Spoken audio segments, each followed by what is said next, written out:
Assalamualaikum warahmatullahi wabarakatuh. Perkenalkan, nama saya Nuruddin Jangki dan teman saya Renaldi dari kelas TID 3C1. Di sini saya akan menjelaskan tentang aspek pasar dalam studi kelayakan bisnis. Aspek pasar dalam studi kelayakan bisnis menjadi hal pertama yang perlu dikaji sebelum melangkah ke aspek selanjutnya. Mengkaji aspek pasar berfungsi untuk menghubungkan manajemen suatu organisasi dengan pasar yang bersangkutan melalui informasi. Aspek inilah yang menentukan perlu tindaknya analisa lebih lanjut pada aspek-aspek lainnya. Selanjutnya, informasi inilah yang digunakan untuk mengidentifikasi kesempatan dan permasalahan yang berkaitan dengan pasar dan pemasaran. Dengan hal tersebut, diharapkan dapat meningkatkan kualitas keputusan-keputusan yang akan diambil. Proses mengkaji aspek pasar. Proses mengkaji aspek pasar dimulai dari menilai situasi. Suatu keputusan aspek pasar harus dilandasi dengan pengertian dan pemahaman atas situasi dan perkembangan dunia usaha. Pada umumnya, aspek pasar meliputi 3. Yang pertama, sifat pasar. Yang kedua, perilaku konsumen. Yang ketiga, market environment. Yang pertama, sifat pasar meliputi persaingan monopoli, bebas dan lain-lain, jumlah produsen yang telah ada, dan perkiraan penambahan. Besarnya permintaan pasar terhadap produksi yang sejenis dan potensi pertumbuhan. Pangsa pasar, potensi, dan pertumbuhan.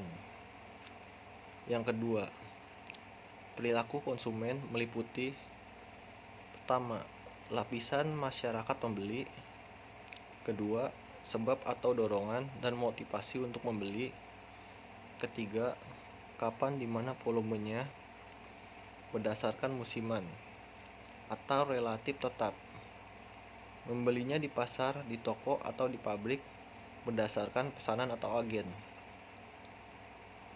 Ketiga, market environment meliputi yang pertama, politik dan peraturan seperti peraturan-peraturan yang akan atau sedang diberlakukan, syarat keselamatan, dan lain-lain.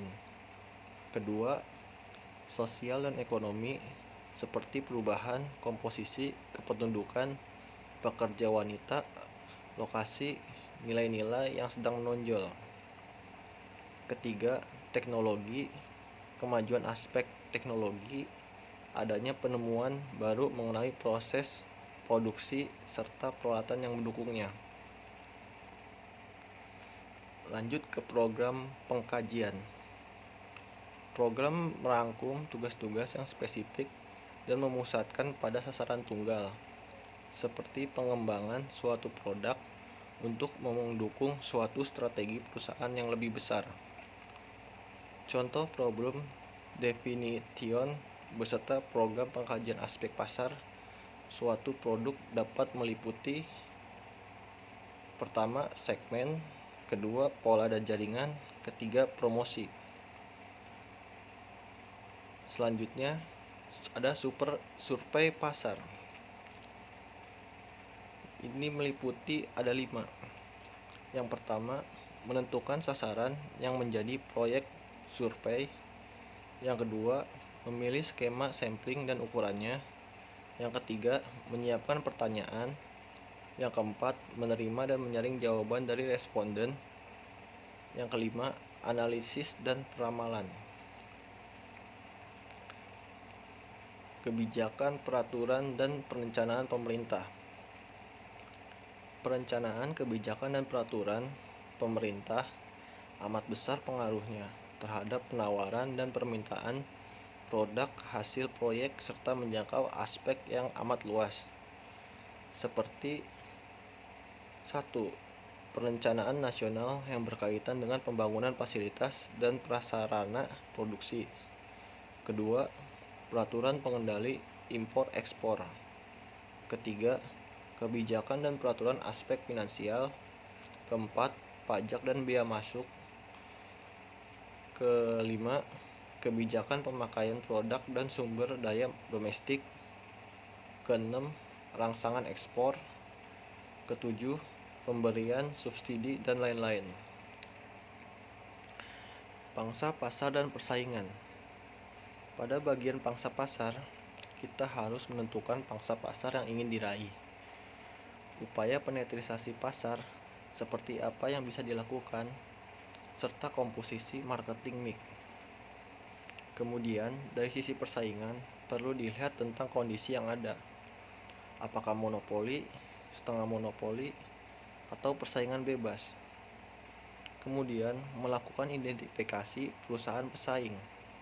Berapa besar kinerja pesaing serta strateginya, produk yang dihasilkan dari sisi jumlah dan kualifikasinya, ada tidak kemungkinan subsidi produk. Dari sisi harga, struktur dan berapa sasaran total harga, kemudian berapa besar tingkat harga produk sejenis, bagaimana tanggapan terhadap fluktuasi harga dari pesaing, serta adakah berubah berdasar musiman. Yang terakhir ada strategi pemasaran. Pada bagian ini, strategi pemasaran seperti apa yang bisa dilakukan. Jika melakukan promosi, maka lingkup yang diteliti meliputi luas dan jangkauan.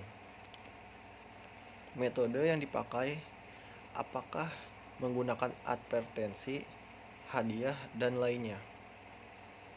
Lalu dari distribusi, hal-hal yang perlu diteliti meliputi cara distribusi, mode transportasi, serta pengemasan.